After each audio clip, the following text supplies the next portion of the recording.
The first model year of the Gen 5 Viper was 2013.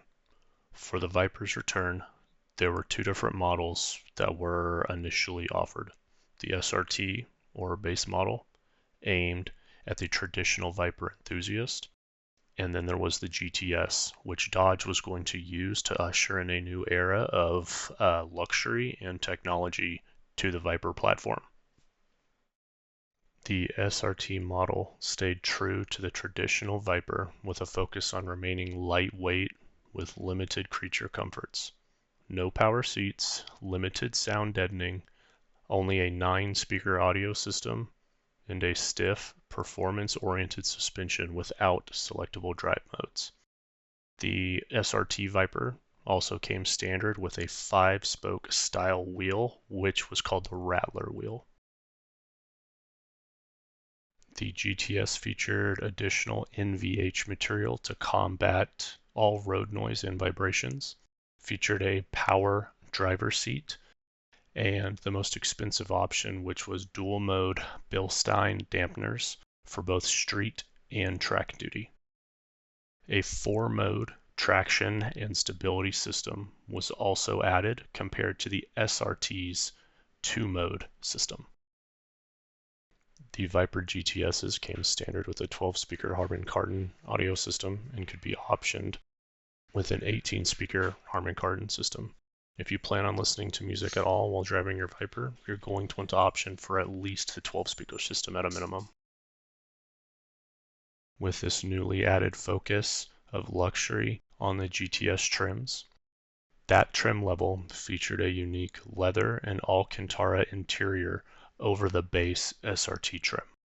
The GTS, however, could be further optioned with a Laguna interior package, which included an Alcantara headliner, a fully wrapped leather interior utilizing Napa leather, and this was done using contrast stitching.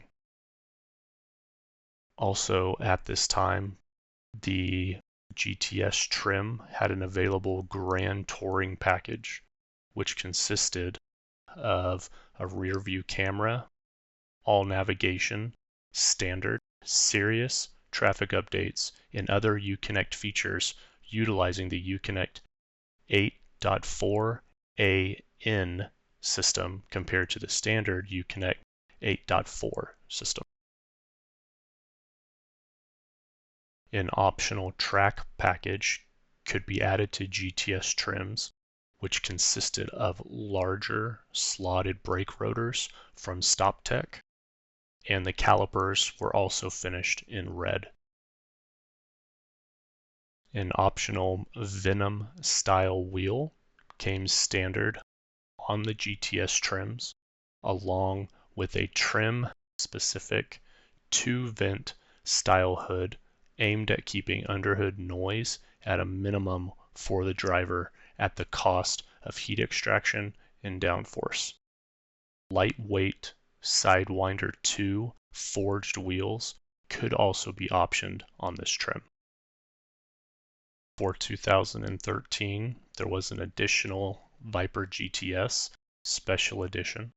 It was called the Launch Edition, which only 150 of these were made. These special models came in the traditional color of blue with white GTS style stripes. These models were individually numbered and came with some cool additional accessories such as a matching car cover, and the optional Laguna interior was standard on this edition of the GTS. A striker package was available for those who wanted the 4-stage paint in 2013. Unlike a lot of the other options, the striker package was available on both trims of Viper this year. Only 40 Vipers for 2013 received this striker package.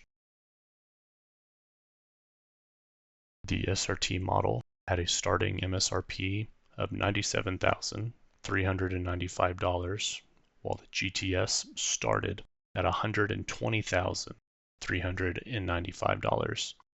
For 2013, the Viper was available in 7 colors consisting of Adrenaline Red, black venom, bright white, gunmetal pearl, race yellow, shadow blue pearl, and of course the GTS blue, which was used on the launch editions. As the Viper entered its second year of production in 2014, Dodge introduced a new trim level called the SRT Time Attack, or TA, after SRT CEO Ralph Giles was less than thrilled with Motor Trend's lap times in the GTS during a head-to-head shootout with the C6 Corvette ZR1 at Laguna Seca. The ZR1 featured items like carbon ceramic brakes, a carbon fiber front splitter, and rear spoiler, making it a tough opponent for the Viper. In just 9 weeks, SRT developed the Time Attack with the goal of not only beating the ZR1, but setting a new production car lap record at that track. This new TA trim came in 3 colors known as Time Attack Orange, of which 93 were produced, 33 in black, and 33 in white. At the heart of the Time Attack package was a new carbon fiber aero kit that debuted with new front splitters and rear spoiler, which would later be known as the TA 1.0 aerodynamic package. This aero kit reduced the Viper's top speed by 10 miles per hour, making it now only 196 miles per hour, but resulted in an increase of 278 to 300 pounds of downforce at 150 miles per hour and 460 pounds of downforce at the car's top speed. The lighter forged Sidewinder 2 wheels came standard on the Time Attack for weight reduction, and Brembo model-specific rotors, which were thicker and 5 millimeters larger in diameter, were offered for more swept area with larger pads, resulting in less brake fade while on the track. The Time Attack calipers were anodized black with a matching orange Viper logo. Over time, however, this finish on the calipers was known to turn gray due to heat. The result was a 2-pound gain on each corner from these brakes. The Time Attack has unique alignment settings with more negative camber all the way around, with 1.1 degrees in the front and 0.35 degrees in the rear, aimed at reducing tire wear while on the track. Unique springs were also added with increased spring rates and were orange in color, matching the Time Attack theme. Solid front and rear sway bars increased chassis stiffness. Comfort modes were ditched on the electronic adjustable suspension, and track-only modes came standard on this trim. Debuting on the Time Attack was also a carbon fiber engine X-brace that replaced the standard X-brace that was made out of heavier aluminum found on the other models. This resulted in a weight savings of 3 pounds over the front end of the car. Further weight savings came from the removal of all badging from the body and replacing them with only decals, which saved an estimated 1.5 pounds. Overall, these changes resulted in the Time Attack tipping the scales at 3,332 pounds, including a tow hook that ended up not making it on any of the production vehicles. Overall, the Time Attack was 11 pounds lighter than the base SRT model and 30 pounds lighter than the base GTS model. On the interior of these special Time Attack Vipers, you would find ballistic cloth seats with the signature Time Attack orange contrast stitching and interior accents. For 2014, there was also a new rain mode that was added as an additional stability control system to help with the Viper's tendency to hydroplane in wet conditions due to the vehicle's large footprint. So did the new time attack trim Viper accomplish its goal? The production lap record at that track, which was Laguna Seca, was held by the C6 Corvette ZR1 by driver Randy Probst. Randy proceeded to beat this record with the new time attack by 0.08 seconds, and this was on the factory Pirelli P0 tires, which are much tamer than the Cup 2s that were found on the C6 Corvette ZR1. The time attack package came at a cost of $16,000 that was added to the base cost of the SRT model, which equated to a list price of $120,480. Was the time attack trim the coolest Viper to debut for 2014 though? It was, until you found out about the very limited anodized carbon edition Viper. The anodized carbon edition featured a matte gray finish and could be found with the optional carbon fiber aero package developed for the time attack. The SRT team made 50 anodized carbon editions, and only cars numbered 41 through 50 were also equipped with the time attack package. The time attack aero, as well as the Carbon X brace, would later become selectable options for other Viper trims. The 2014 model year saw more changes for the Viper family when it came to colors. New for 2014 were True Blue Pearl Coat, Billet Silver Metallic, and the Striker Green Tricoat. The Time Attack Orange was the 9th color that was technically available for that model year. Race Yellow Pearl, Venom Black, Gunmetal Pearl, and Adrenaline Red were considered the standard colors for model year 2014. The White Pearl Coat was supposedly replaced with a Viper White, although there is conflicting information regarding that change. The Striker Red Tinted Pearl Coat, Shadow Blue Pearl, and the GTS Blue Pearl Coat were no longer offered.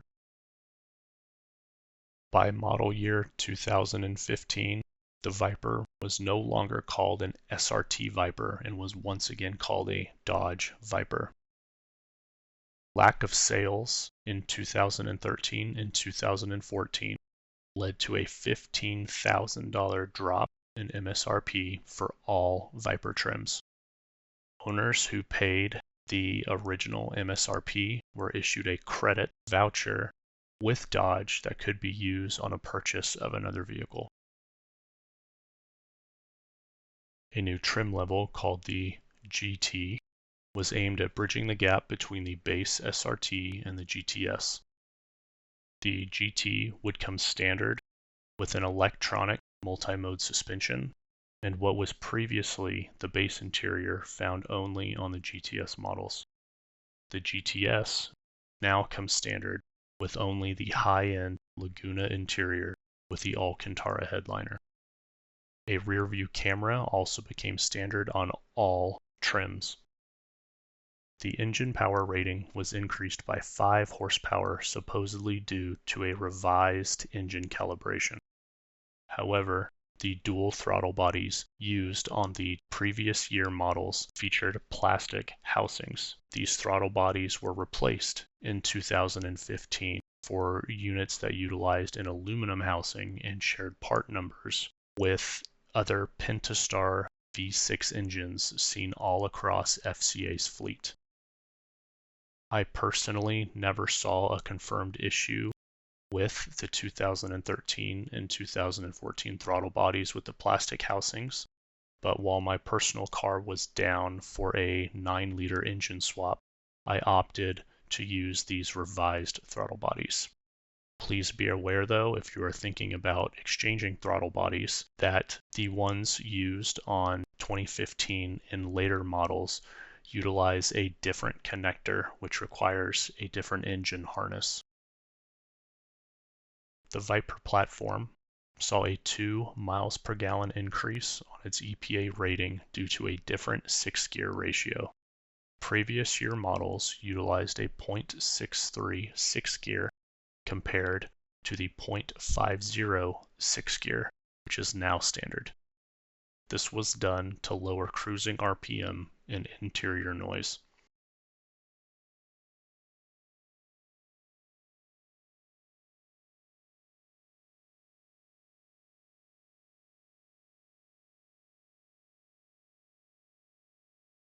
The time attack returned in 2015, but this time with an even more aggressive aero kit. A taller rear wing, front splitters with extended rub strips, and new front dive planes took the 278 pounds of downforce the prior year time attack generated and increased it to 400 pounds. The Time Attack 2 saw a revised suspension calibration for the dual-mode Bilsteins, retuned Time Attack 2 springs and sway bars.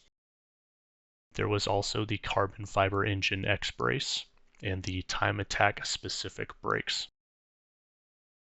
For the interior, there was multiple color combinations, like the previous years. However, 2015 added a new option called Demonic Red. Standard exterior colors for the 2015 model year were Billet Silver, Black Venom, Viper White, Competition Blue, GTSR Blue, Gunmetal Pearl, and Orange, which was a combination of yellow and orange.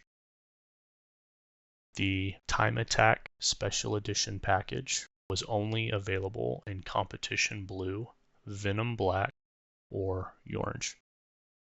The GT trim was available in red, silver, black, white, Competition Blue, GTSR Blue, Gunmetal Pearl, Striker Orange, and Striker Purple.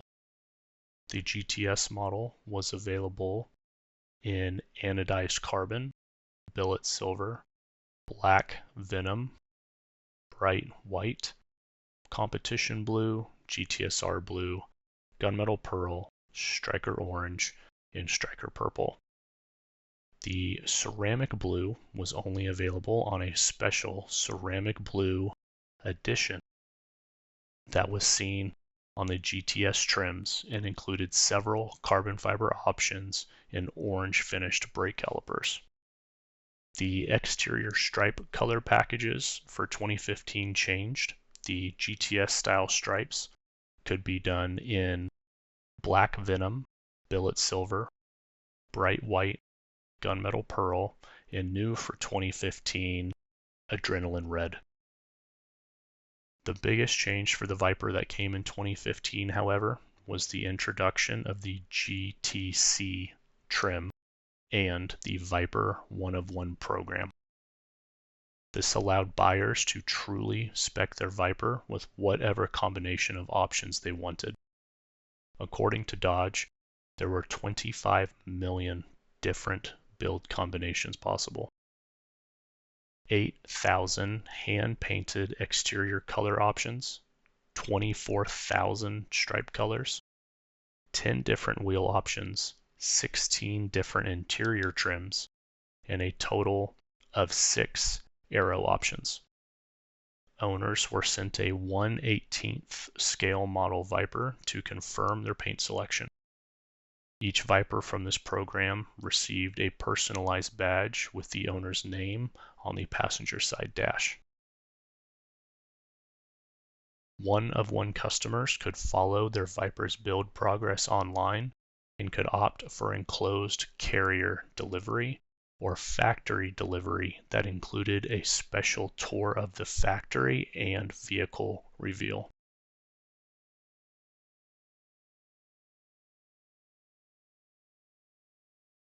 I would argue that model year 2016 was probably the most exciting for the 5th generation Dodge Viper, as the ACR trim would return. The ACR had a standard ACR specific front splitter, lower dive planes, and rear wing that was 54% larger in top surface area than the one found on the Time Attack 2.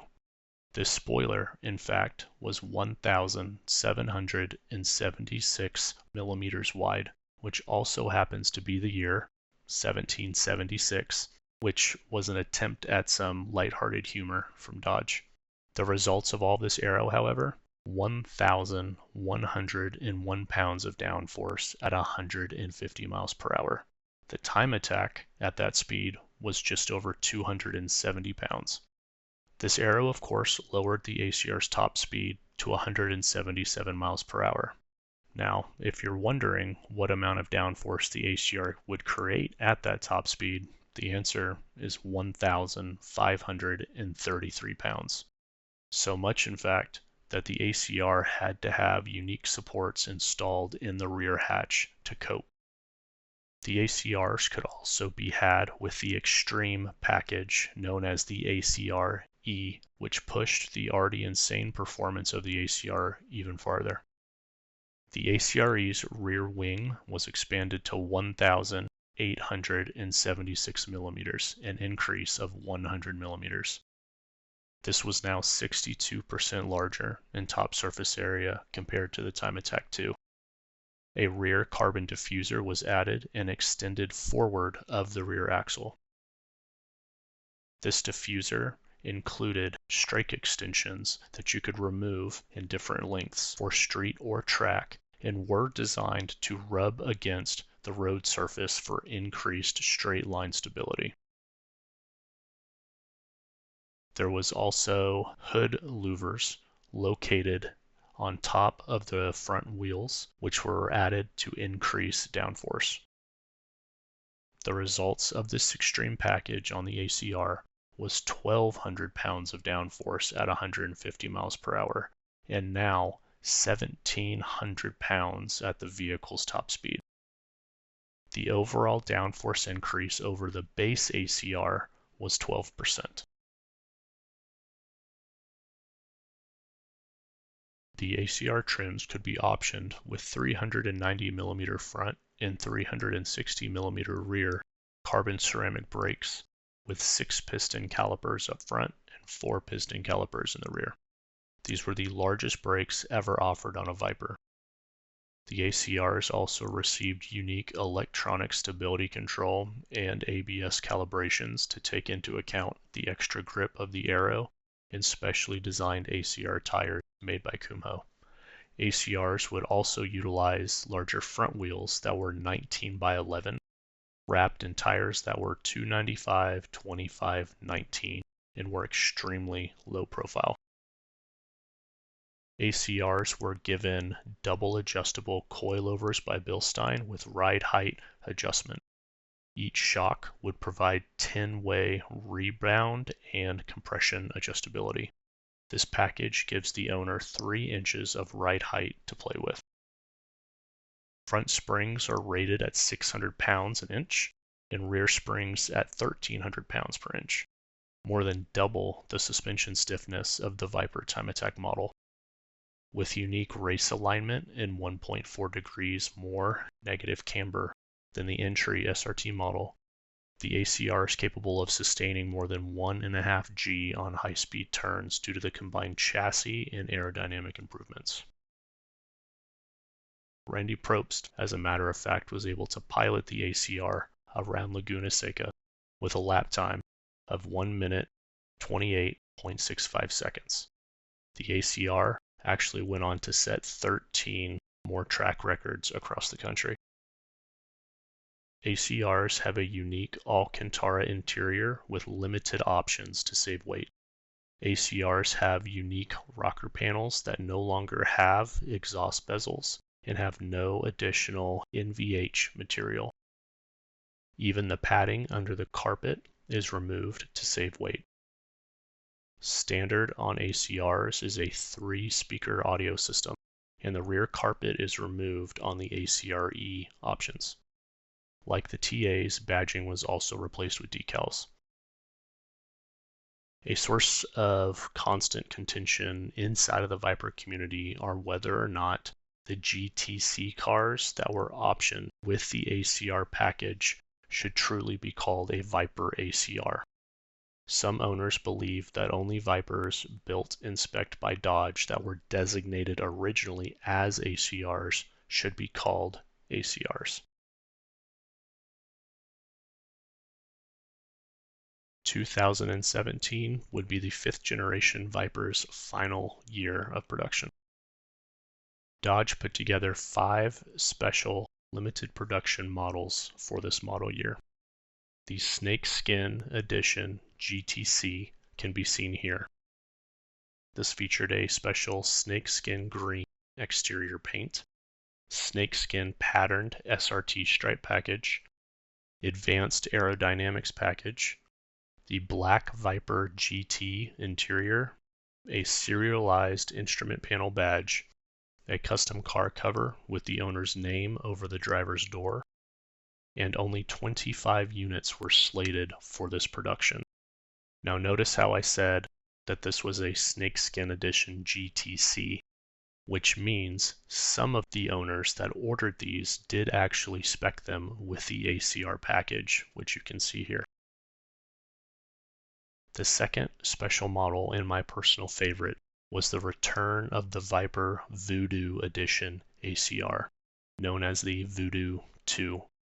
This featured a black exterior paint, graphic metallic driver stripe with red traces on each side, the extreme aero package, carbon ceramic brakes, the ACR specific interior with silver stitching, and a serialized instrument panel badge. Custom car cover with the owner's name over the driver's door was also on the Voodoo 2 edition, and only 31 units were slated for production.